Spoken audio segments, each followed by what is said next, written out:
Hi, I'm Marcy Lundy. Today is Sunday, February 12th, 2023, and this is the Cult of Kindness podcast. I am really excited to have a very special guest here this week. Please welcome Tracey Ferrin.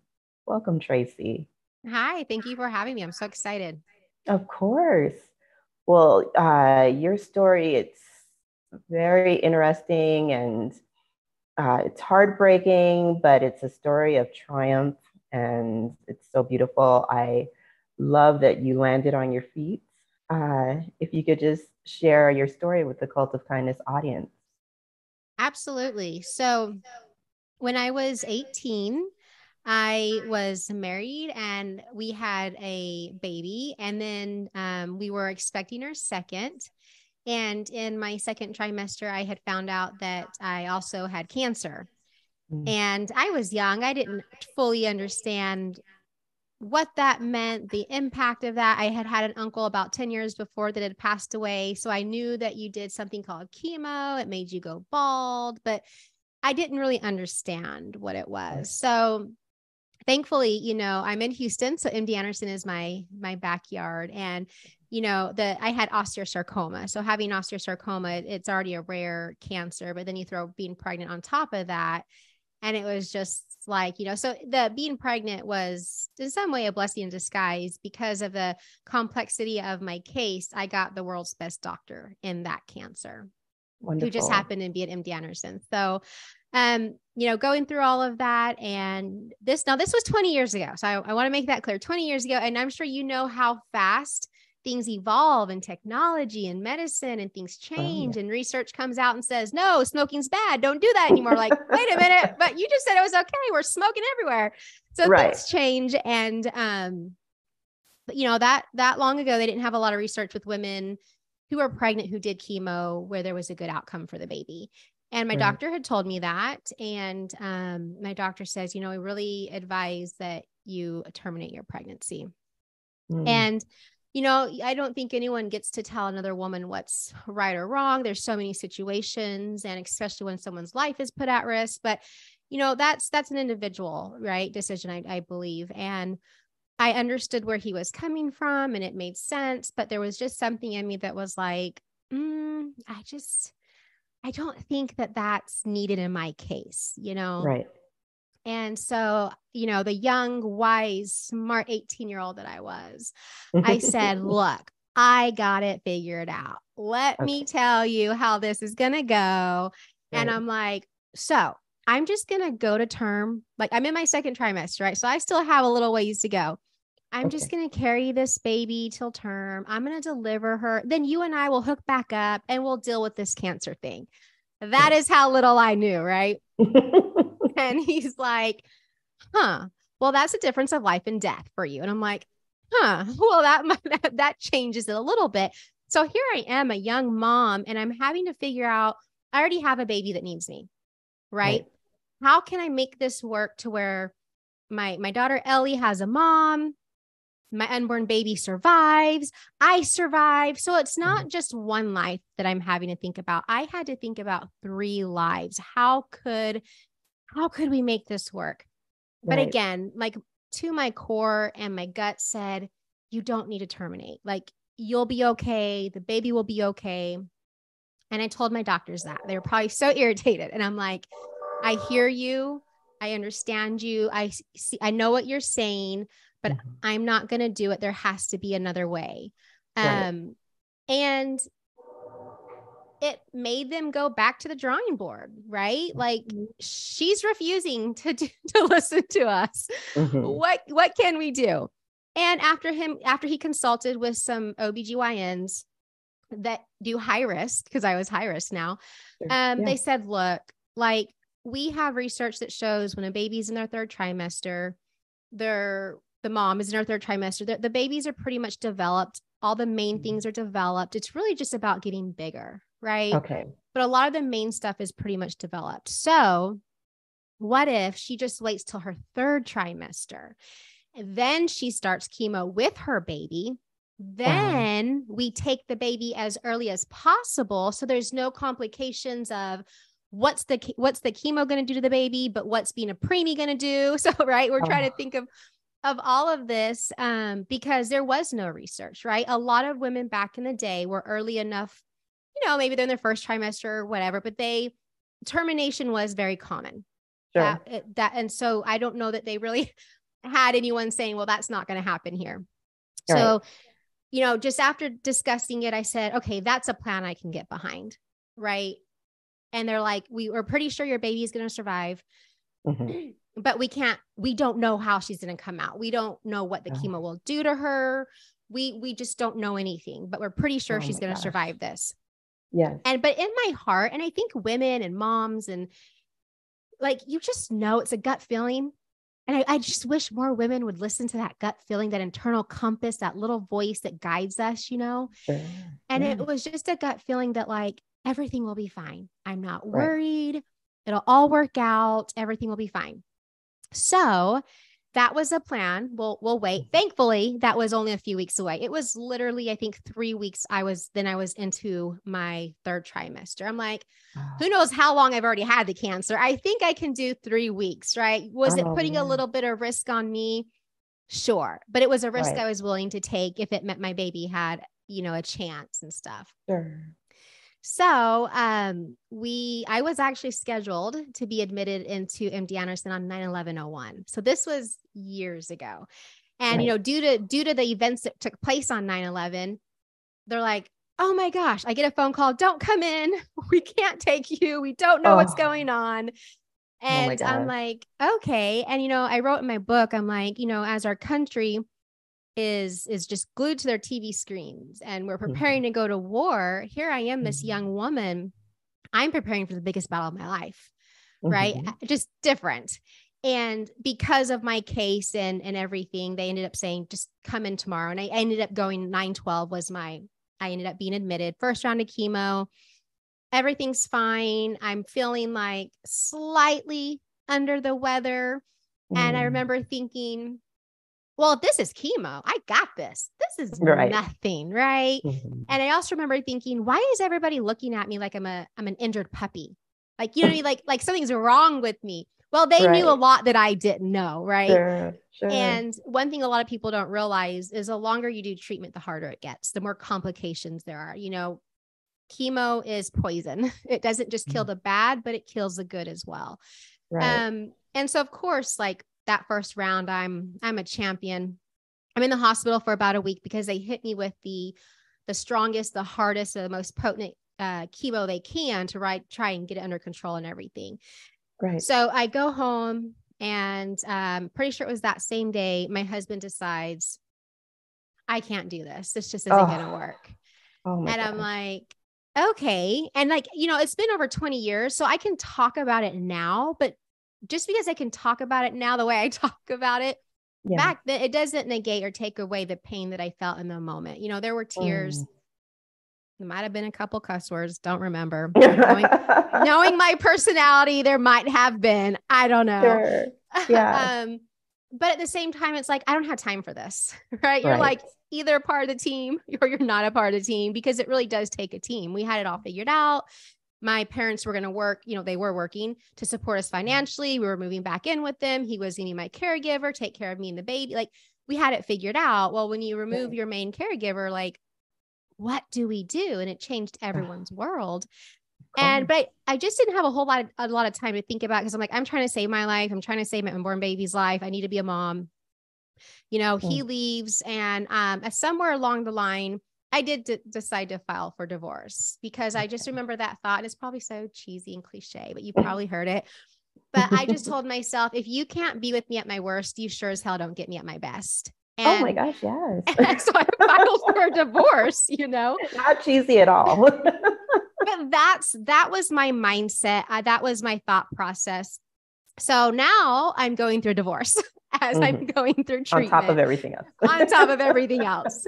But I don't have time to really think about it. Back to chemo. I think I did Mm. 3 rounds. I'm pretty sure I did 3 rounds of chemo before they took the baby.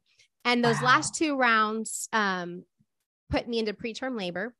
Thankfully, I was in our medical center. So when I would go, I'm like, I think I'm in labor. Like, well, are you? I'm like, I don't know. It's only my second baby. I think they would ship Right. me across the street to a hospital. I'm pretty sure I want to say it was magnesium. They pump you full of it because it stops the contractions, you know? So it's Oh, kind of this like back and forth game, go back in. Now I go back into preterm labor, ship me across. We got to stop it because they didn't want the baby coming yet. yeah. Almost there, just not yet. Oh, But then, after a couple rounds of chemo, we decided, okay, 6 weeks out from term, we can take her. They, did the whole steroid shots because their biggest concern was, will her lungs be fully developed? We weren't worried about anything else, just with her lungs. And so I got some shots to help, the process of her lungs development. right. And my doctor was like, look, Tracey, we don't know what to expect. I'm like, I don't know what to expect. If she comes out with like 5 eyeballs and like looking like an alien, like, I don't know what to expect, And so there I am. Like I always tell people, there I was as bald as Mr. Clean. So bald, smooth bald. And I'm like, thankfully, I have a beautiful head. People told me that. And I'm like, well, if you're going to be bald, you better have a beautiful head. Yeah, I saw the pictures. Yes, you were beautiful at that time. Oh, thank you. And so we all thought that I would deliver a bald baby, like for sure. Right? No, I deliver a 3-pound, 10-ounce screaming baby girl with a head full of hair, even like all the fuzzies all over her body. And we're all like, first she's screaming. So we all are like, okay, she's good. Like lungs are good. Because that was our biggest concern. She looks 5 toes or, 10 toes, 10 fingers. She looks fine. Nothing's wrong with her body. But she's not bald. Like we all thought this baby should be bald. Exactly. It would only make sense. And later on, my doctor did an article and he's like, it just kind of goes to show you that the placenta can filter, right? What the baby needs, what the baby doesn't need and stuff. So she was in the NICU for a couple weeks, not too long. There was nothing wrong with her. Just they can't send babies home that are that little. Sure. And I think they waited till she was like 5 pounds. And even then, one of her grandmas came over and almost sat on her because she was just so tight. Like, oh no! Because she was on the couch. Like, don't sit. Almost squished her. Oh my gosh! Yes. So she was still a little baby. 5 pounds is still tiny. But she did great. I think I got about a week off from delivering a baby. And they're like, girl, we got to do chemo again. I'm like, okay. Wow. I mean, imagine what your body goes through. I mean, it takes weeks for your body to recover from having a baby, but they're like, we don't have the time, right? Your cancer is aggressive. We got to get right back to it. So I think it was just one more round of chemo.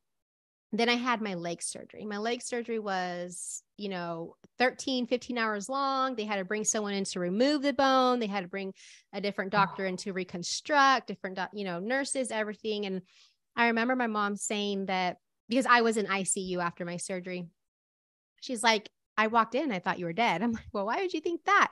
She's like, you were just swollen. Your whole body was just swollen and you were lifeless and everything. I was like, well, I wasn't. I'm here. So even going into that surgery, we weren't really sure. They're like, look, we think we can save your leg.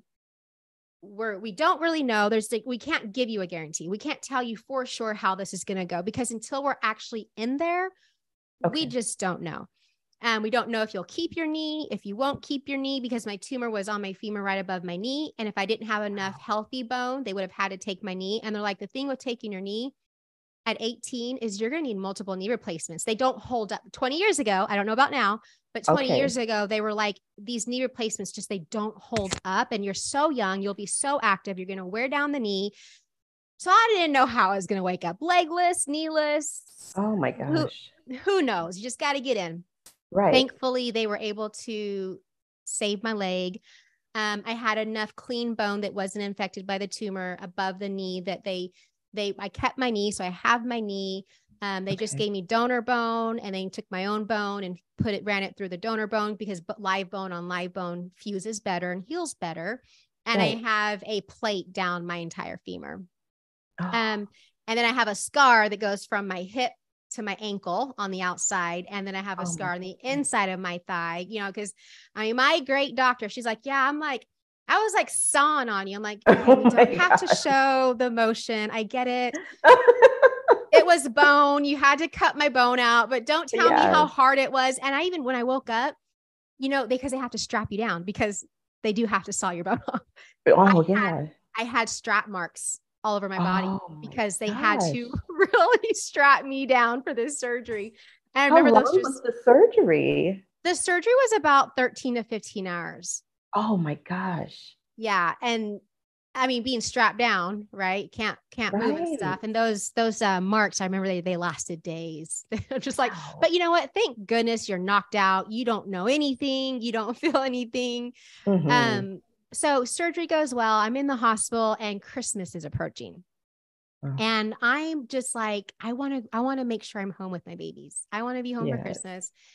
And I'm like bugging my doctors, like, do you think I'll make it home for Christmas? And they're like, we don't know. We don't know. Because, when you have a surgery, there are just certain milestones. You have to be able to get out of bed. You have to be able to pee by yourself. They want Sure. you to poop. Like they want to make sure your body is functioning Right. before sending you home. Like even the breathing test, just all kinds of stuff.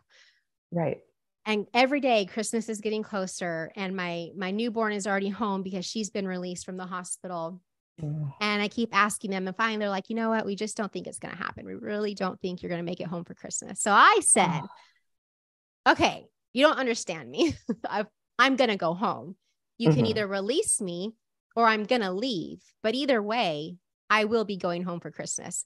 Right. So reluctantly, they did finally release me Christmas morning. And I was able to go home and spend Christmas with my two girls. It was just really Oh, important to me, you know, sure. with having my daughter. I didn't get to see her very much in the NICU because I was at MD Anderson. I mean, she was just across the street, but I Hmm. was at MD Anderson. The chemo they had me on, they had to monitor all my, my heart and my main organs because it can put you in, you can have complications. So I wasn't able to leave. I had to be there. So I already didn't get to see her a lot in the hospital. I think I saw her a couple of times in a couple of weeks. Mm. And it was important to me to be Right. there. And so it was nice. Got to have her, be there for her first Christmas. And then, here comes the new year. And that's when things really kind of started to take a turn was, each round of chemo, my body started taking longer to recover because Mhm. certain counts have to be back up so they can hit you again. They can't just keep hitting you when you're down. You have to recover somewhat, right? Sure. And so the recovery time took longer, which then pushed out my treatment because Mhm. instead of recovering in 2 weeks, it took me 3 or 4 weeks. So now I'm doing Okay. chemo longer. And then I just start dealing with things like certain chemos, you get mouth sores in your mouth, Oh, and then yes. they run all down your throat. And they're so painful that you don't want to eat or drink, right? So, well, Oh, then what happens to our body when we're not eating and drinking? I was losing weight like crazy and I right. was dehydrated. So, my mom would have to take me back to MD Anderson's emergency room, which I didn't even know they had until I had to go there. Right. And they'd have to pump me full of fluids because like the pain was just too much. And even on pain meds, like it didn't relieve it. Wow. Um, and so stuff like that, kidney issues, recovery issues. I think one of the scariest moments that I remember where I wasn't sure what was going to happen was I was overdosed on chemo, meaning they Oh, just didn't let my no. body recover enough before they hit me again. And Wow. so one morning I woke up and all my motor skills were completely gone. Oh I my like gosh. at first I really didn't know what was happening because chemo, right? I was already having Right. complications. It's just taken me, I'm like a second to realize. And I'm sitting at the table and I just kind of motioned my mom, like she could tell something was off with me too. Like I need to Right. write something and just super messy. I was able to write out motor skills. That's all I wrote. Probably wrote like a 5-year old, but she got it. She knew by the way I was acting and that motor skills and how I couldn't write that something was wrong. Back Sure. to MD Anderson's ER. And I'm thinking too, like, is this permanent? Is this Wow. going to be me? How am I going to take care of two daughters? But I Mm. can't function. I'm now going to have to be taking care of the rest of my life. Right. I have no idea how this is all going to play out. They bring in a neurologist just to, is it the brain? Like trying to figure out what's going on. They start showing me those flashcards that you show your 2-year-old, 3-year-old when you're teaching them this is a house, Right. this is a bird, this is a purple Mm. heart. He just wants to Yeah. know, is it working? And I couldn't talk, but I was able to, like, he'd lie to me, like, is this a purple house?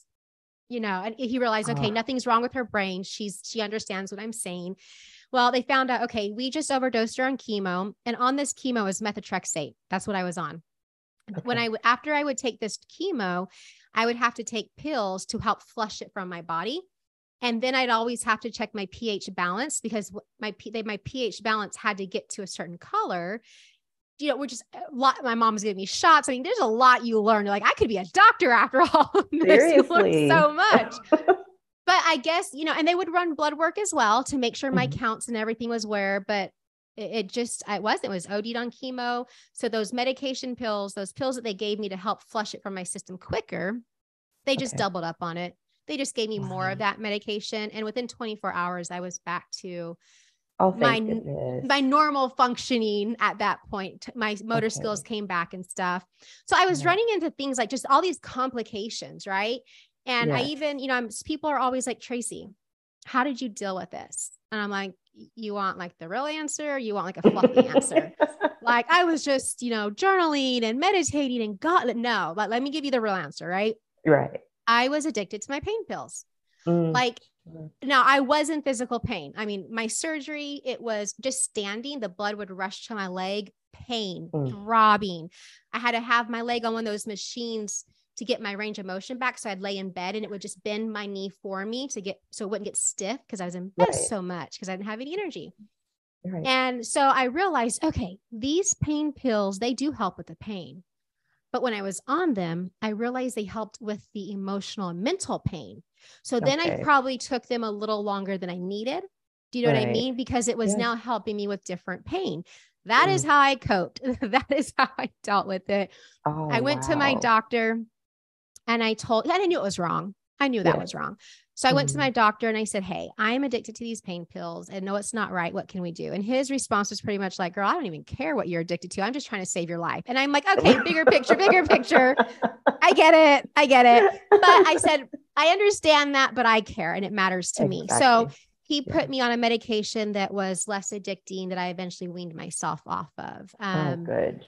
Yeah. So I'm just all this stuff. And I finally get to the point where my soul told me, Tracey, you're dying. You're dying. It's not the cancer that's killing you, but the chemo is killing you. And I remember when my uncle died previously from leukemia about 10 years before, I remember hearing somebody say it wasn't the cancer that killed him. It was the chemo that killed him. And that always just stayed with me, right? As little kids, I think I was 10, but you hear your grownups talking and stuff. Sure, yes. And that phrase always stood out to me about my uncle. Right. And so that entered my mind that if you don't quit chemo, your outcome will be like your uncle. Right. Oh, right. And so I had a couple of rounds left and I'm like, here I am. Like I have this. That's a hard decision. That's a hard decision, right? Because cancer can come back. Maybe it's not all gone. Then I have to do it again. Oh, but something in my gut just said, you need to stop. Like clearly look at all this stuff you're going through. You need to stop. So I finally just told my mom, I said, I'm done. I cannot do another round of chemo. It is literally killing me and I'm gonna die. And I was literally more afraid of doing another round of chemo and dying than just stopping. That's understandable. Yeah. So I went to my doctor and I said, I'm done. And he looked at me. He's like, well, you're not crazy. He's like, obviously what I've been through, right? My body's shutting down. My body is telling me stop. And he's like, and I've treated you a little longer than I do most people. So, just taking everything into account, right? Right. He could support that decision. Not that I needed it. Right. Because I didn't. Right. You were going to do it. I was going to do it regardless. But it was a decision he could put his weight behind and, support and stuff. So I end chemo and obviously it was the right decision for me. Like I always tell people, I am a huge advocate for listening to your body. Doctors mean well. They want to help. They want to save majority. It's really important to find a doctor who doesn't have a big ego because that's what gets you in trouble. Okay. Doctors who think they know everything. I love doctors who are like, your body better than I do, meaning he can't feel what I'm feeling, right? Like Right. you don't, yes, you have the book knowledge and the smarts, but you don't, everyone's body is different. Everyone responds Absolutely. differently. Yeah. And I think it's important. So I'm like, I promise y'all, I'm not an advocate for going against what doctors say, but I'm an advocate for yourself and knowing yourself. And I think most people can agree that in this day and age, we have to advocate for ourselves when it comes to our health. And I have had just experience after experience in 2020, end of 2019, beginning of 2020. I was diagnosed with perimenopause because I went in, I'm like, look, my back is aching. I'm always cramping. Like, this isn't normal. Again, because I know my baseline, right? Everyone needs to know their baseline. I'm like, something's not right. It's constant backache. And she's like, oh, well, it's just your period. And how old are you? And I'm like, I don't even know. Maybe I was 30 something. I don't know. I'm not good at math. 30 something in my late 30s. Yeah. And she's like, oh yeah, you're in perimenopause. I'm like, peri what? I do my research and I'm like, no. And again, something in me said, get a second opinion. I go and I get a second opinion, and I have got a borderline tumor on my ovarian that causes back pain and aching. And it was the size of a grapefruit. So oh my like, gosh. I even called her office. I said, please have her remove that from my thing. She was wrong. I got a second opinion, and I found myself back at MD Anderson because I had to have it removed, because if it does stay too long, it can turn into cancer. It's called a borderline tumor for a reason. It's not normal, but it's abnormal, but it's not so abnormal to where it's invasive ovarian cancer. Right. I'm like, I didn't know there was an in-between. I thought you either have cancer or you don't. This was an in-between thing. So oh my gosh. I've just had so many experiences like that I do share in my book, that I'm just like, yes, consider what these doctors are saying. But when you have that gut feeling, like, you have to listen to it. And it's so funny because as I was writing my book, that experience was the experience that I was having. And so that experience is my last chapter. So here I am going through this, writing my book, closing out my book with this experience. And it was interesting. It's interesting how that all plays out. So I just always like to be very clear when I talk about this, that I don't, not for going against your doctor, but I'm for listening to yourself and advocating. And I've just had way too many experiences to not, tell people that. So that's how it went. And then a year later, my divorce finalizes. That took a little bit of time. And people don't realize, like, recovery and processing everything that happens after chemo. You're just in survival when you're sick, right? You can't, there's no healing. There's none of that. And that takes a while. I always tell people, like, I poisoned my body for over a year. All these things I went through, my body and my mind and my heart, everything just needed time to recover. Right. You hear people, you believe it or not, people will say, you should just be grateful. You survived. You should just be grateful. It's like, okay, I'm still in my process. Like, I just took myself to death's door. I have to now work my way back. I have to now process all the trauma I went through, process my husband leaving me, I just have to process it now, because you can't process it when you're in it. But so I was still recovering at my mom's, and a year out from cancer, I met my now husband. And we are going on, I think this year we're going in March, next month, 19 years. Oh, and wonderful. In 2008, he adopted my girls because my ex-husband, he wasn't involved and had his own issues and stuff. And I did have a really big fear, when you're just out from cancer, like, it could come back. And if it comes back or I die, like, what's going to happen to these girls? Right. So, and we had added a third child to our family, and then we're thinking, now they're going to be, these siblings are going to be split. We can't do that. And of course he loved the girls too. And he was dad because their biological father was not there. Yes. And so it took a little while, but in 2008, he was able to officially adopt them and everything, so that we didn't have to worry about that.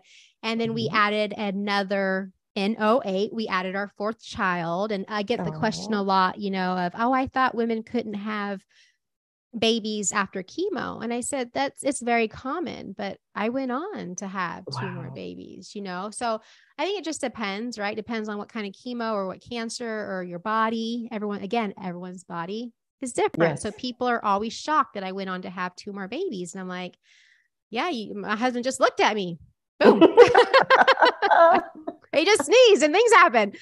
So, it's great, but that was life changing for me. That Oh was the gosh. hardest thing I have ever gone through. I talk about, we all have that ultimate struggle that we've gone through, that we all Right. know, that just was so life changing. And I think it's important for people to acknowledge that, embrace that, because when you're struggling again, like I was when I thought I could have cancer, a few years back again, Right. I thought, okay, I've done it before. I'm strong. I can do it. Doesn't mean I want to do it.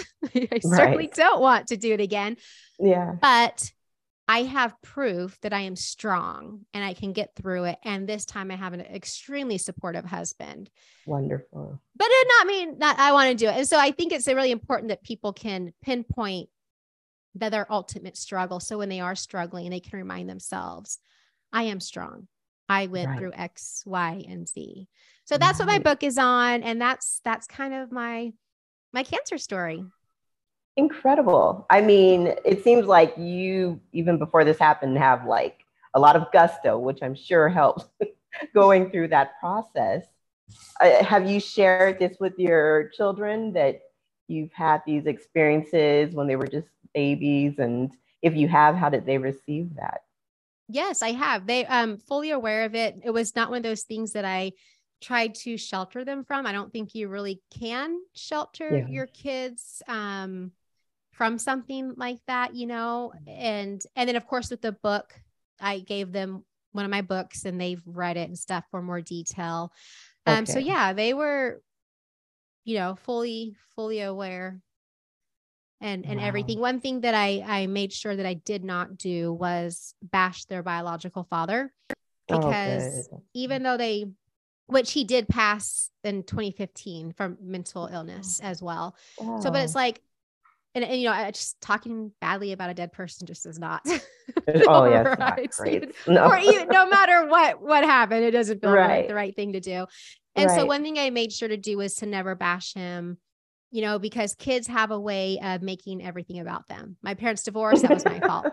Right. My mom lost her job. That was my fault. Right. Yeah. I remember doing that. I remember making everything my fault. And so I'm like, I don't want to do that to my girls. And, Good. I'm just glad that I was able to spot that early on, even at such a young age, that I did not want to cause that pain or make them feel like, oh, he left because of me, or like, no, I Yeah. wasn't going to go down that rabbit hole and stuff. So, Right. even in my book, I talk about him leaving, but I don't share a whole lot of stuff about that. And yes, people are always like, what, or when my story gets shared in the media, you'd be surprised how many people can only focus on that. Right. Or they bash him and they say the terrible things about him. And I'm like, if you read my story, like, I'm not even bashing him and saying terrible Exactly. things about him. How about you strangers who don't know? And I Yes. get that it's people love to talk about it, and I'm fine. Obviously, it's part of my story. I'll talk about it and share it. But Sure. I'm like, if I'm not going to bash this guy, Mm, maybe complete strangers who don't know him and have the full not story okay. should do Yeah. it. Because, of course, 20 years ago, mental illness was not really talked about, very taboo. I mean, we still struggle with it today, but Right. at least today it's more talked about. And this Yes. guy had mental illness. So, Okay. like, even when my girls would say, why this or why that, I'm like, he couldn't even take care of himself. Mm, How is he going to take care of you? And I told of him, I'm like, course. I believe he loved you to the best of his ability. Wow. Right. Like, I believe that we can only love people, right, to the best. And Yes. what I believe is we can only love others as most as we love ourselves. Right. Exactly. You can't give what you don't have. So, and I would tell them that he couldn't give it. I'm so sorry, but Mm, he couldn't. And this is mental illness, and this is what he struggled with. And it had nothing to do with you. yes. Um, but I'm sure it's caused some issues, right? Like, No. deep-seated issues or something. So, but I always tried to do that Hmm. um with him and stuff. That's so admirable. Yeah, I know, love him or hate them. I really admire that Kim Kardashian has said that she will not bash, her ex-husband because she does not want her kids to, hear that. And I think that's so admirable. That's just the right thing to do. And so many people never do the right thing. So kudos to Yeah. you for making that decision. Well, thank And you. yes, that's wonderful. And you are also a podcaster, Mm-hmm. my fellow kindness podcaster. Yeah. Yep. And I'm guessing that level of compassion and understanding is, second nature and very easy to bring into the podcast along with your life's experiences. That's just really admirable. I wish more people would do that. Thank you. And I think if we could all just have a little bit more understanding and a little bit less judging, especially on social media, I Yes. think we could get so much further. Yes, Just that's taking time true. to understand. It doesn't mean you have to agree, but yet in the world we Right. live in, if I don't agree with you equals somehow I don't like you. And I'm like, when did that become a thing? Right? Exactly. Like, why is it just because I Exactly. don't agree with you, I don't have to like you? And so I just feel like we can all have different views and opinions and disagree, but you can also bring understanding and compassion. And Right. the things that we have gone through is what helps to shape our perspective, and Exactly. we have all gone through such different things. And my aunt told me something, it's actually on my website. And Mhm. you know how some people say things that they just stick with you like Sure. forever? She Yes. said something years ago, and it was, if you knew everybody's story, there isn't one person you wouldn't love. And I thought, Mm, how true is that that? is so But true. people don't take time to get to know somebody before they judge them, Yeah, leave a mean comment, all these things. And I'm like, and I think when you learn someone's story, it's like, okay, this makes sense. Like, it I does. get it. I get it now, Yes. So I think people just need to slow down, Oh gosh, take, yeah. take time to get to know other people and their story. And instead of looking for what sets you apart, look for Right. things, common ground, Yes. I feel and like build. in this day and age, people, it's like a pastime to just judge and, give people no chance whatsoever. You know, Mm-hmm. Yeah. And it's so yeah, bad. Yeah. yeah, absolutely. And I understand that you have a wonderfully large TikTok following. I do. Yes. So that's a way that you're also able to show, I'm not just talking the talk, I'm walking the walk. This is my family. This is our life. This is the joy that we have. Uh, is it fun creating all of these videos and sharing your life with everyone? Or did it just happen to become a thing? Yeah. So I've been very intentional on social media for about 7 years. And Okay. again, it was one of those things. And I have learned to listen to my heart. I have, but Mhm. it took a long time to get to that point, to trust it, right? To trust yourself to listen. Right. And about 7 years ago, it was on my heart to get on social media, that I really needed to get on and share my life. Okay. And so I have, and I've always, has always stayed with me. Mhm. And of course, it was really with Facebook first and Instagram and stuff, because Right. TikTok didn't really blow up till what, 2020, 2019. Right. Yes. It didn't blow Mhm. up. Um, it's always been on my heart to share, but not just share, but like share the highs and the lows. Okay. And I think too many people only share the highs. Yes. And thankfully, I do feel like I have overall more highs than lows. But then I Okay. have some seasons where I'm like, can I just breathe? Like I'm drowning. Can I just get a break? And it's important to me to share those, to be real. And Mhm. so that people are like, okay, this is normal. Yes, it's normal to Mhm. have highs, Yes. but yes, it's normal to struggle and have lows, because if you're Mhm. human, you're going to have them. And so it's important for me to show up like that. But then when the Okay. pandemic happened, like everybody else, I was bored as all get out. And I'm like, Mm. what am I going to do? And so I went and got on TikTok. And because I had Mhm. already known really how social media works, like the kind of content that people like, stuff like that, Right. I just took that knowledge to TikTok. And honestly, right away, I did well. Wow. it wasn't hard, but then there was just certain things that I did that really blew up my TikTok account. And Sure. right now I'm at the point where I don't post as much, but I'm kind of transitioning and rebranding and doing some things kind of behind the scenes that aren't really, I'm not talking about right now, like on my Sure. socials, but I will be picking back up my TikTok and, and stuff like that. I just haven't done a whole lot. But then on my Instagram, I'm over there. And then on my Facebook picked up. I think I really built a platform over there about August, September of last year. Okay. Is when I was able to build my platform on Facebook. And my thing is it's like, I don't want to just have these platforms, right? Like I don't, great, I have them, but it's like, for me, I have to use them for good. Like, Sure. how can I use them to serve others and give back? And so before our call, I actually just got off a call with a lady named Jill Wagner, who she is way bigger over on TikTok than I am. But her and I are partnering up and we're working on some stuff. Wonderful. And I'll share some of it, but like, so her and I want to go and speak to the youth about social media. We do, because I have been a content creator for years and she's been one for years, and you get to kind of see a little bit of everything, the good and the bad.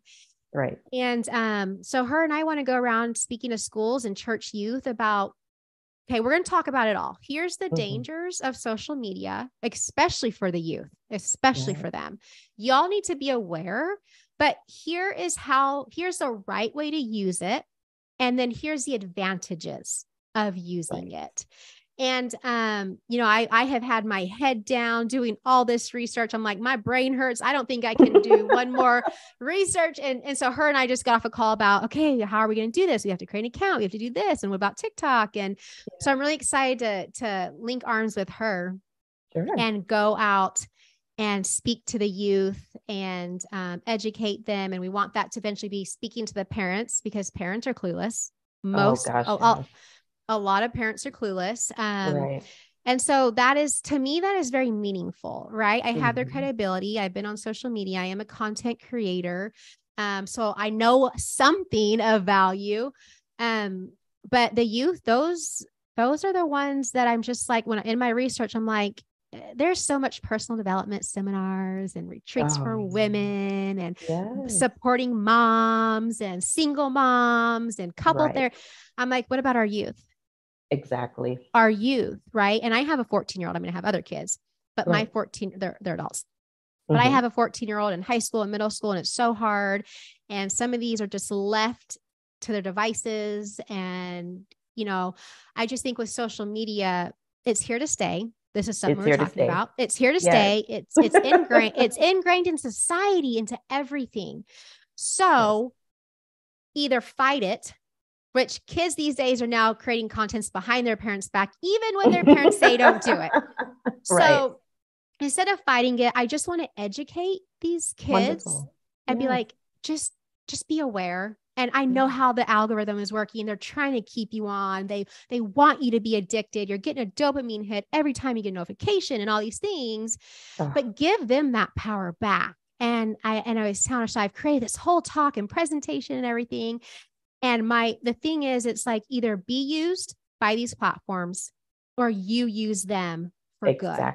How are we going to do this? And so I'm so excited. Her and I were talking. We're just so excited to kind of get out there and just love on these youth, because they're all about social media, and okay, if you're going to be all about social media, let's at least just be aware. Be aware. Yes. That's something that I'm working on. I am so excited about that for you too, because it's like, we're about the same age, and once upon a time, if we were dealing with someone bullying us, we just went home. And now it's like, it does not end just because you went home. They create a fake account and continue to bully these poor children. And so that's beautiful, because they really, really need positive guidance there. Yeah, that is so true. We could just go home and not have to deal with it. And they go home and it's on their phone. Right. I cannot imagine. You can't escape it. Yeah, it's heartbreaking. Well, Tracey, oh my gosh, I've held back tears. But my goodness, your story is unbelievable. And I'm so glad that you're healthy and doing well and you have a beautiful family. If you could please share the name of your book with the audience, I would love for them to know and read your story further. It's just incredible. Thank you. Yeah. So the book is called Up Struggle. I have it. I don't know. Do you do video as well or just audio? Yeah, it's video as well. Oh, you do video as well. Okay. Yeah. Well, gosh, maybe I would have.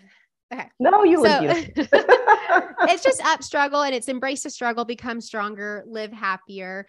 Okay. The first chapter is my cancer story. Of course, I go more into depth on my story in the book, and it's all about the struggles that I've been through and how I've overcome them. But in my book, it was really important for me to talk about give tangible tips and tools, not just here's my story, like, yay, she got through it, but like, okay, she got through it, but now she's giving me like tips and tools on how to get through it. And I created, through research and stuff, I created a formula that and certain, universal struggles, and identify them. This is how you identify them. Here's the steps to take. So really it's for, anyone struggling who wants to learn how to struggle better and not feel alone. I talk about marriage, I talk about motherhood, just health stuff that I've gone through. I tried to commit suicide as a teen, like just so many things. I talk about my ex just a little bit, not a lot or bad, but just so people know, okay, she's been divorced as well. So I've been through some stuff, and it was just important to me to put it into a book. And people are like, how long did it take you to write that book? And I'm like, 20 years. I'm like, what? Wow, I'm like, well, if I didn't have all those experiences, I wouldn't have been able to write the book. And all of those experiences took about 20 years for me to go through it. So yeah, that's the book. And then of course the podcast, Rock Your Kindness, is, all about, I call it Rock Your Kindness because it's like the umbrella, right? I believe that we all show up in our own unique way, and we give kindness that's unique to us. I mean, imagine living in a world where all we do is compliment.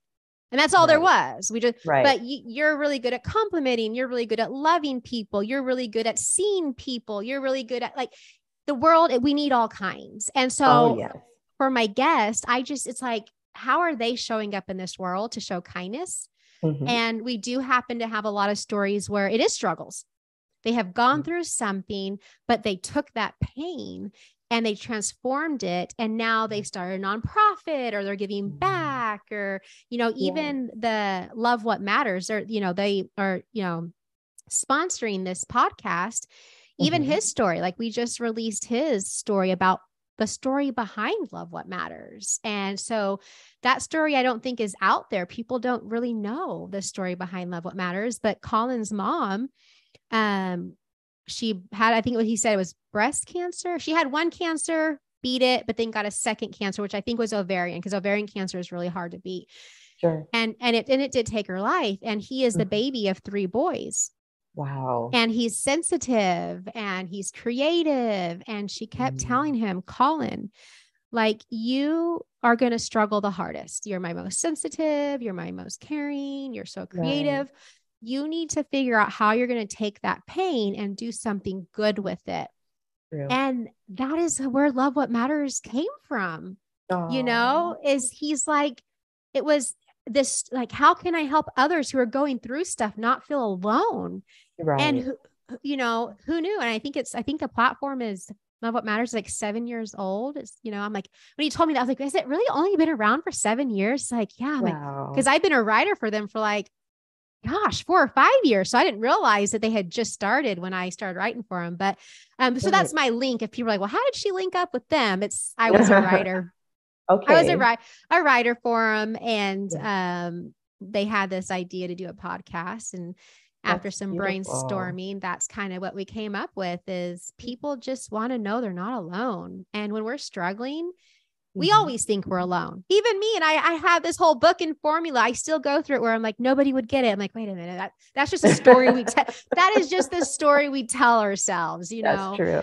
And so, yeah, love what matters, and Rock Your Kindness, and us working together. Oh, it's beautiful. Thank you for being so transparent. I think that some people are fearful of being transparent, but it's such a strength to be able to do that, because you help so many.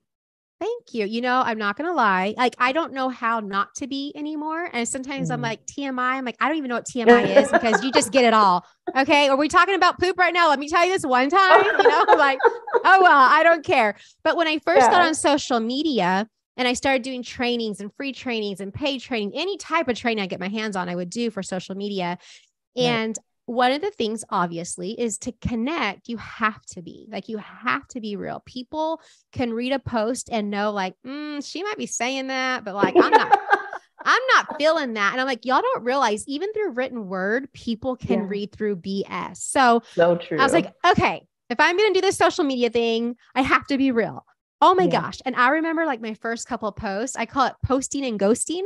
I would post it and then I would be like, no, I'm not going to look. I'm not going to look, because I was so fearful of what being transparent and being real and being raw, what that would do, what people would think of me. And then you just get to the point where you're like, I don't care, because that's great. Being transparent and real and raw, that is what helps other people, not pretending like I have this perfect life that is all together. We all have our struggles. And honestly, my main struggle throughout my life, that the theme is my health. And I share because I've gone through, you know, at the end of last year, I was diagnosed with POTS and heart disease. And I was very open, like, you know, my doctors at MD Anderson want to see me because there's long-term side effects or side effects that can pop up after chemo. You know, they're trying to figure it all out. Right. And I'm honest with people. I'm like, I believe that it was stress, you know, 2022. And you're like, wait, 2022 was your most stressful year after what you just told me? Yes. Yes. I kid you not. 2022 was the most stressful year of my life. And if, you know, and I'm in the fitness industry as well. For 7 years, I've been a group fitness instructor, and you have to have knowledge and stuff. And so I just did my certification for my national cert to redo it, my CECs. And I picked a CEC on stress because I knew. And I'm like, I'm so glad that I did this, right timing, but stress is a killer. Stress causes heart disease and all these things. And I'm like, I believe that because of and I allowed it, right? We allow things into our life because of the stress that I was under and all the things I was allowing in my life in 2022. I just happened to be diagnosed with POTS and heart disease. So I'm like, no, it's not a coincidence, you know? And so I was very open and honest on social media about, you know, going on that journey and stuff. So it is really important. And of course, there are some things I keep close to my heart. I think you have to be very careful what you share. You don't want to share everything, and, you know, but I definitely don't like the people who only share the highs. Right. Or dare I say, the people who only show the lows, because that's draining. Yes. neither is reality. Neither is reality. And I'll tell you, and it's in my book, and I'll tell people, and if your life is all lows, we got some work to do. That's choices, that's mindset, that's a lot of things, but nobody lives on the spectrum at either side. It's always some kind of, we have some highs, we have some lows, you have a couple more highs, you have a little bit of a low, you know, but that's life. And that's what makes it great and beautiful.